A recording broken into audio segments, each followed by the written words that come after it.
uongozi, mapasta, mabishop kama fomu inavyoeleza kwamba kwa kuanza na ninyi mkapata mabadiliko, mnaweza kuambukiza mabadiliko hayo kwa watu wengine. Mradi unakwenda kwa miaka 5. Kwa hiyo mambo makuu matatu: unahitajika kuwa na nidhamu katika upokeaji wa hiyo grant. Nidhamu ni muhimu sana, sababu miradi mingi zimekufa. Lakini kumbuka, huyu anataka kutembea na wewe kwa miaka 5. Mpaka katika fomu yako uko wewe, lakini pia uko na mrithi. Kukitokea jambo lolote, mrithi anafanya nini? Anaingia. Kwa hiyo ni kwamba nidhamu izikatiwe sana. La pili ni udhibiti. Udhibiti katika hicho utakachokipata. Umeongelea juu ya mradi wako, ni kweli huo mradi uwepo. Haimaanishi utafanya mambo mengine kulingana na bajeti uliyoweka. Unapofanya hayo mengine, hakikisha mlengwa aliyekuletea mradi atakapokuja kufanya examination akutane na kile ambacho kiko kwenye clip, kwamba kwa sababu kwenye clip yako kuna kitu nataka nikiweke wazi kwenu. Unamuonesha una kuku wangapi. Kumbuka huyu ni mtu mweupe, kwa hiyo details zako anabaki nazo katika maandishi na katika picha, si ndio? Anataka aje baada ya miezi 6 kwenye shamba ile kwa clip yako ya kwanza kwamba una 2. Sasa angalau katika nidhamu yako na katika usimamizi akuje kuna 10, kuna 20, kuna 30. Na mtu anataka niwewe kwa upande wa management ya mradi, ili tuendelee kupata hizo dola mfano kwa success miaka ambayo itakuwa imebakia toka hapo atakapokuwa launch, wote kwa pamoja tuongee lugha hii moja ya nidhamu, kwa sababu disqualification zipo. Sasa unaweza ukaona kidogo kimekuja, wewe ukaona ni kingi, kumbe ulioacha vingi nyuma ya hapo, si ndio? Kwa hiyo zile farm au zile enterprise tutakuwa tumeziselect, tumezipata. Hiyo clip hata wewe uombe ubaki nayo, sio mbaya. Unaweza kuomba ofisi clip yangu kama mnirushie nikae nayo, ili wewe unajitathmini. Huyu mtu akija baada ya kuwa nimemsifu atanikuta wapi? Kwa hiyo nidhamu ni ya msingi sana. Udhibiti wa hicho kinachoanza ni muhimu sana. Kwa hiyo na la tatu ambapo ni taarifa. Kumbuka kila mwezi tutakuwa tunachukua taarifa yako ya mapato yako, ya maongezeko yako. Kwa hiyo vitatu ni vya msingi sana, na waombeni kabisa. Sababu kudisqualify mradi ni jambo la kawaida. Si amwendana na matakwa, si ndio? Tumeleta unakuku zako 2, wewe unakwenda kujenga guest, unaenda kujenga hoteli, unaenda kujenga sijui umenunua haisi. Si inawezekana hivyo vyote. Sipote vinafanyika. Umepata mradi vizuri, lakini sasa kuku tena hazipo. Piga simu sasa hazipokelewi. Na ungeelewa kwa sababu huko ndiko tumetokea, yaani huko pote tulipotoka huko. Sasa simu hazipatikani, namba zimebadilika, au mchungaji na bicho tumekosea. Niko sahihi. Sababu nataka niendelee udhibiti. Mengine wataongea haya. Sababu mimi nitakuwa natembelea huko kwenye mashina ambapo mradi wako umeusema upo. Utakuwa mnaniona mara kwa mara. Kwa kumbukeni clip yako ya ile ulioanza nayo na utakayoishia nayo watahitaji vitu viwili. Kuona kama kuna transformation yoyote. Ikupo transformation ulikuwa na milioni 1, sasa unamiliki milioni 100. Wewe sio mtu yule. Kwa hicho kwa kifupi mkaenati na receive funds ndio zitakuja, lakini kumbuka kwamba mradi uliouombea, mradi uliofanya hapa, uliomfanya huyo mtu akuletea hiyo, usiusahau hata kama utakuwa na mambo mengine. Nishukuru katika hayo machache ambayo nimeongea. Naomba pia nitambulishe tu uongozi kidogo kwa upande wa Joseph Farm Tanzania. Kumbuka Joseph Farm itakuwa ni shirika la kitaifa, sio la kikanda. Kwa hiyo tutakuwa na country director ambaye ndio atakuwa bishop wetu, na kuna msaidizi wake Peter Jeremia, lakini katikati kuna katibu nipo, na inasambaa kwenda maeneo mengine. Sasa kila zone tumegawa, kuna kanda 6, kanda ya Lake Zone ambayo nyinyi mko hapa na Bishop Dennis na timu yake, hivyo kanda ya kati, kaskazini, eastern huko na west na kule south. Tumezigawa kikanda. Lakini kwa leo hii tulioko hapa mbele, ukiacha Bishop, kuna Evangelist Aflin Steven, huyu anasimama upande wa welfare. Hapo wasalimie kidogo tutaendelea. Karibu. Welfare dona huyu anayekupatia pesa anataka ofisi ya mratibu wa welfare. Welfare ni mabadiliko dona, si ndio? Uko vizuri au uko vibaya? Hakuna kitu anachokitaka kama impact. Mdogo kwenye NGO ni wangapi? Mdogo kwenye NGO. Kuna kitu anataka impact assessment. Hizo bilioni 15 zilizokuwa Tanzania zina impact gani kwa mapasta na mapadri na maapostoli na maprofeti? Kwa hiyo akasema katika hiyo structure na akapendekeza hiyo agenda applicable kama awe ni mwanadada au mama vyovyote vile, awe anaratibu maisha clip ya kwanza hadi clip ya pili. Atakuwa katika tukitoa ripoti ya mwezi kuna clip tutakupiga kuona kwamba zilikuwa 5, ataelezea yeye sasa huyu tuliyemkuta Pastor Chacha alikuwa na 5 lakini kwa sababu anazo 22 tayari ni transformation inakwenda. Kwa hiyo mtu wa welfare department ndio kazi zake hizo, kuna details za impact assessment ya hii donor fund inafanyika ndani ya maisha ya watumishi. Kwa hiyo ni ofisi ambayo ni rasmi ameitiriwa yeye iwepo. Umeona? Kwa hiyo kikubwa hapa ni transformation. Hatoi pesa ili zifanye kazi tofauti na maisha yako wewe mtumishi. Mtumishi na kanisa, mabadiliko yamepatikana, lazima tu washiriki wako pia watabadilika.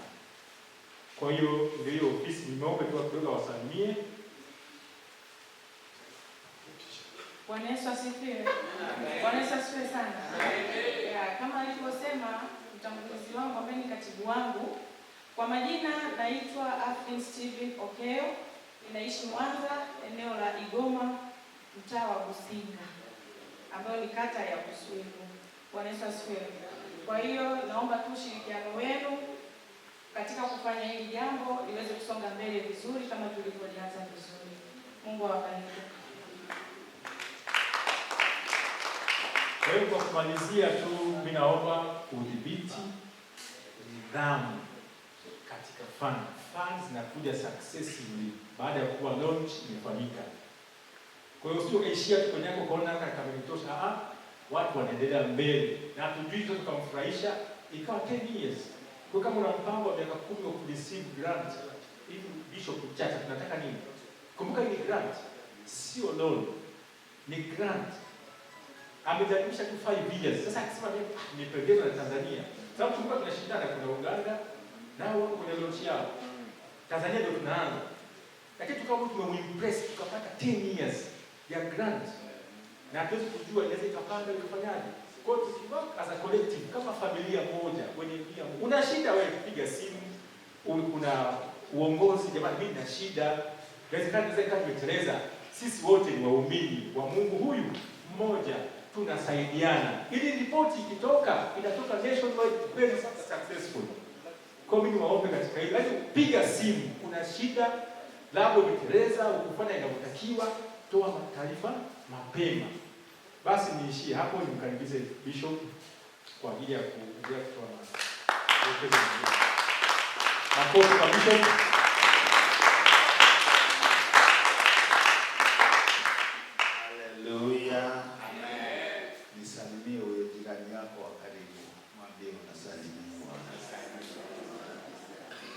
Anajibuje? Bwana Yesu asifiwe. Haleluya jamani. Ni Stewart ni Joseph.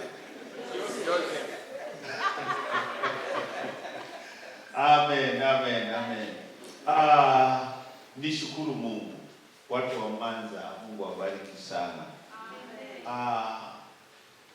Kwanza ninapomwona huyu mama amekaa, huyu mama ndiye kichochezi. Mungu aliponiunganisha nao, wao ndio wameniunganisha na hao wazee. Ndio mkanda unaoona. Kwa hiyo usisahau watu wa moja ambayo Mungu amepiga nao yeye. Bwana Yesu asifiwe sana. Ukisoma Biblia kuna maeneo fulani ambayo mtu alipita maeneo magumu sana, lakini Mungu hasahau. Anaiweka kumbukumbu. Bwana Yesu asifiwe. Kwa wale ambao ni mara ya kwanza, mimi naitwa Daudi Jacob Nyambita. ni askofu mkuu wa kanisa la Hope in Christ Church. Nishukuru Mungu kwamba amenisaidia. Ni kwa neema, sio kwa uwezo, elimu, mali, hapana. Nilikuwa najiuliza kwa sababu nilipopata, unajua kabla sijapata Stewart nilipata hii Josefa. Hii ndio ilianza kuja. Na vyote nimepokea mwezi mmoja mwaka jana kabla ya uchaguzi, lakini uchaguzi ndio ulizuia haya mambo yote kufanyika. Sasa nilikuwa najiuliza, Stewart imetokea Uingereza ikaingia Kenya, alafu alikuta Kenya ndio ameniletea. Josefa imetokea Marekani ikaingia Liberia. Mganda akaipata Liberia, akaileta Uganda. Bado yuko Uganda inamalizia, anapatikana mtu anayemjua Nyamita anaileta Tanzania. Wameruka Kenya. Hebu angalia hiyo sisi. Bwana Yesu asifiwe sana. Wewe una akili gani hapo? Mimi sikutafuta. Niko najiuliza kwa nini Mungu umefanya haya? Kwa nini umeleta mashirika haya? Tena dawa. Niwaambie watumishi wa Mungu. Kuna maombi ambayo mtu unaomba, lakini inafika mahala mpaka unasahau. Lakini Mungu hasahau point moja iliyokwenda mbele zake. Ndio sababu nimesikia katibu anawakumbusha jambo kwamba unajua Mungu wa pili ni mzungu. Mzungu naye asahau point yake. Akafugusia jambo dogo, nidhamu. Tafsiri yake ni kwamba Mungu anapoleta haya, alafu la ajabu, swali la tatu ambalo nilikuwa najiuliza muda mrefu sana, nimewasiliana wafadhili mbalimbali, lakini sijaona mwaka ambao watumishi wa Mungu wamekuwa na impact. Yaani mfadhili anakuja, nataka nihudumie wachungaji, maaskofu, nataka nihudumie watumishi wa Mungu. Yaani mwaka huu ni wa kwanza. Mimi sijakutana sana. Nimekutana mashirika mengi, wajane, yatima, ujenzi wa makanisa, lakini impact kwa watumishi wa Mungu ni mwaka huu, na sijui kwa nini Mungu anafanya. Bwana Yesu asifiwe. Nieleze mambo machache kwa wale waliokuja Msoma. Mungu awabariki kwa sababu umenisaidia. Najua mambo mengi umeshazungumza. Mimi naongezea tu. Unajua sisi ni wakulima. Ukilima kisingi ambaye hajalimwa, alafu na yule anaye kwenda kurudia pale palipokuwa kisingi pakalimwa, hamwezi kufanana. Halo. Mwangalie jirani yako, muulize hapo vipi, upo? Twende pamoja usije ukabaki.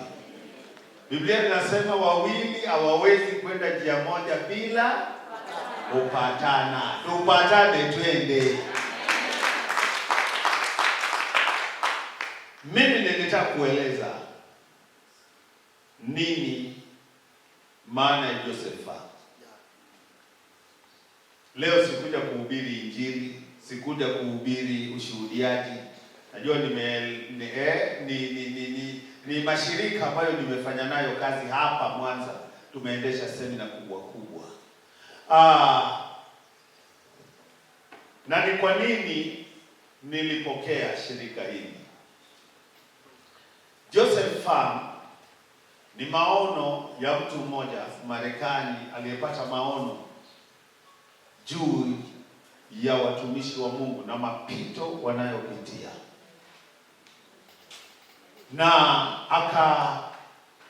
akaangalia ni namna gani.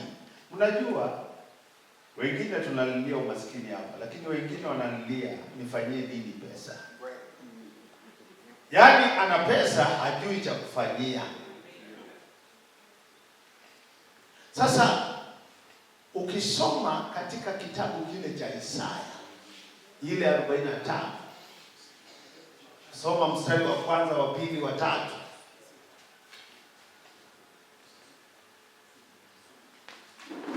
Biblia inasema siku inakuja nitakapomuita Masihi wangu kwa jina lake, alafu nitavunja madirisha yote yaliyofungwa kwa vyuma, alafu nitatoa mali yote iliyo gizani niilete kwenye hekalu langu.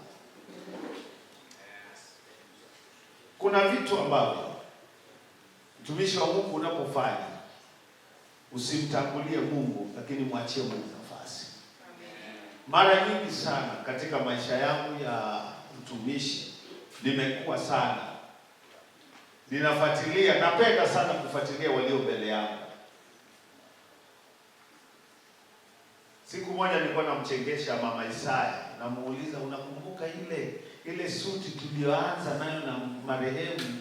Alikuwa na suti moja nyekundu hivi, wakati ana kanisa pale inaitwa kanisa la Mabanzi. Usione leo ukasahau kesho. Kesho itakupa dira ya leo. Bwana Yesu asifiwe.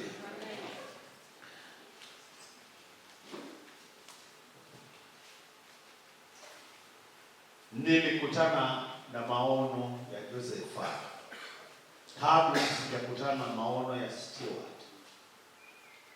Joseph ina maono iliyo na limit, haina uhuru ambao Stewart ina limit ya watu inayohitaji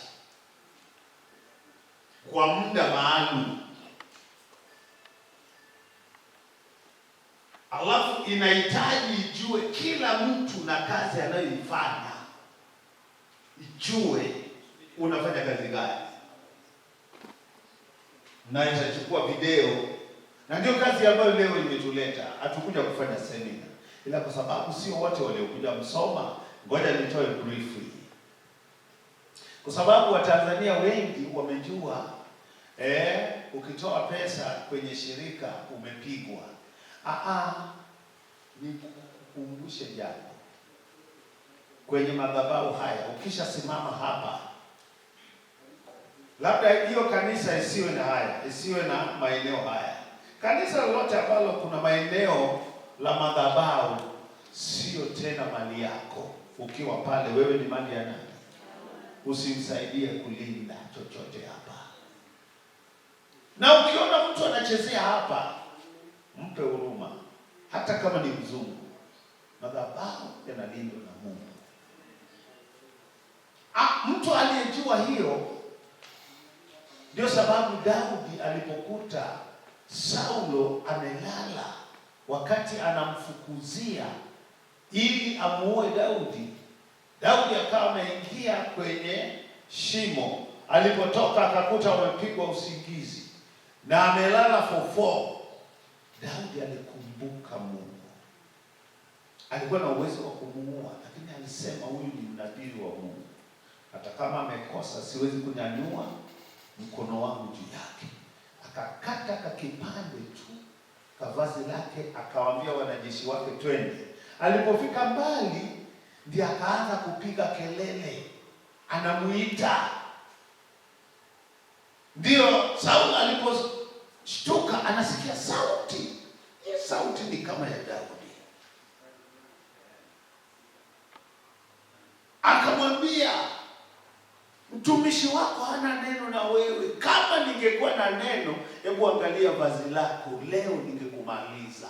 Lakini najua Mungu aliyekuita, ila tu kama wewe sio mchunguzi. Sasa jambo linalotendeka, nilijaribu kutathmini kwa nini hawa wanazungumza hivi. Nikakuta taarifa wanazohitaji ni nyingi, ambayo hata hiyo gharama bila kuitumia kwa uangalifu haitoshi. Kwa sababu yule mfadhili kama alivyosema katibu, anataka kujue Mama Isaya, kwa sasa hivi tunaongea tuanze kazi, ukoje? Uko wapi? Mimi na kuku mmoja, lakini nataka niwe na kuku 5,000. Anataka aone, si kwamba aone kwenye maandishi, aone kwenye video hiyo kuku. Ndio sababu amewaambia tunza kumbukumbu yako. Baada ya muda tena, ndio sababu kuna idara, na niwakumbushe kwamba nafasi hizi tuziombee Mungu, kwa sababu zina nafasi nyingi ambazo zinaweza zikatoa kwa vijana wetu ikifanyika vizuri. Lakini usipofanya lile jambo alilozungumza, japo bado nidhamu. Usiseme leo nimeipata hii milioni, nasikiaga tu hapa watu wanakuja hapa malaika, mimi naisikia kama ziwa. Leo nataka nione malaika watu wanakula nini. Hata hapa Mwanza si kuna watu hawajaingia malaika, si wengi. Alafu unashtuka milioni 15 ziko mfukoni, eti ni grant, yani ni msaada, sio mkopo, umepewa. Lakini anataka uone. Unajua anapokupa dhamana, hujui kuna nini nyuma yake. Ndio sababu wanawafundisha, hebu tubadilike. Bwana Yesu asifiwe jamani. Dakika hii tunaongea, wenzetu wa Kenya wanatunyang'anya sana wafadhili, kwa sababu Wakenya wanasikia dira, anaanza kufanya kabla hajaombwa. Leo hii steward ya Kenya, kwa wale ambao wako mtandaoni, nenda ufuatilie uone wanayoyafanya. Uone tu wanayoyafanya, utasema walishafadhiliwa. Lakini bado sisi ile gharama kidogo wanapokuja tunaimenyeka, wengine wanaizuia hata wajumbe hawasielewe. Kwa nini? Kwa sababu wataiona tofauti. Lakini niwaombe, Joseph Farm ni shirika ambalo linalenga, mimi nimeitafsiri kwenye utafutaji nikakuta hainionyeshi, kwa sababu haitaki watu wengi. Kama ingelikuwa ni ya utafutaji, ingetafuta mamia ya watu, maelfu ya watu. Lakini ina limit ya nchi nzima, watu 500 tu. Kwa hiyo, na itategemea uwepesi wao, kwa sababu wakichelewa hata watu 100 wanakwenda nao. Kwa hiyo mradi wao ni mradi ambao wanahitaji wakishachukua hao ambao wamechukua, waende nao ikifika muda wa miaka hiyo, kwa sababu wanafuata tathmini kila wakati. Na miaka hiyo ikiisha, wakiona una nidhamu, unayoenda vizuri, wao wenyewe watakuwa na maamuzi yao. Bwana Yesu asifiwe sana. Kwa hiyo pamoja na ile gharama walioizungumza, ndio sababu kwa kweli hatukuitangaza sana kwa wengi, kwa sababu dhamira ya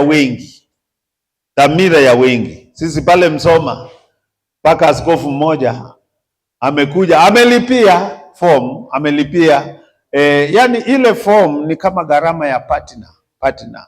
Yani unashiriki kuinua ofisi, kwa sababu ofisi bado haina kitu, na kitu chochote kinachofanyika ni gharama.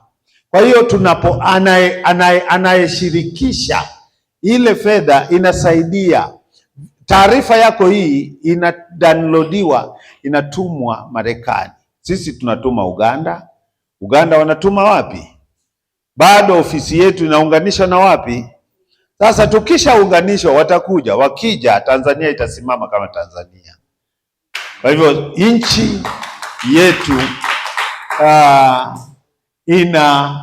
inajitegemea, lakini ni kweli, kwa sababu mtu anayejua hali ya mji si ndiye anajua mji umekaaje. Sasa Waganda tayari wanajua, na ni kweli wanajua. Ukiona taarifa yake ni tofauti kabisa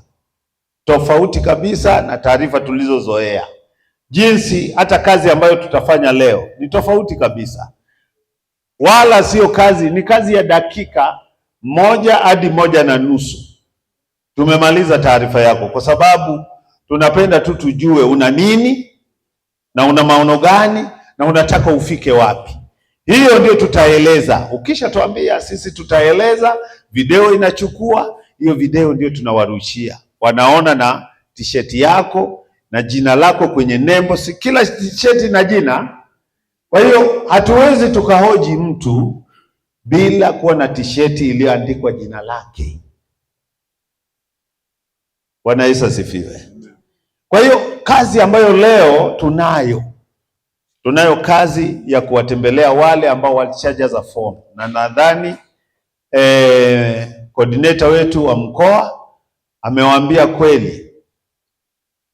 Awamu ya kwanza tumeshatuma fomu 65, watu 65 wakiwepo na wale wa Mwanza waliowahi, na awamu ya pili tunategemea ambao watakuwa wamejiandikisha pia tutawatuma, na inawezekana tukienda sana hatujui, labda awamu ya 3 wiki ya kesho.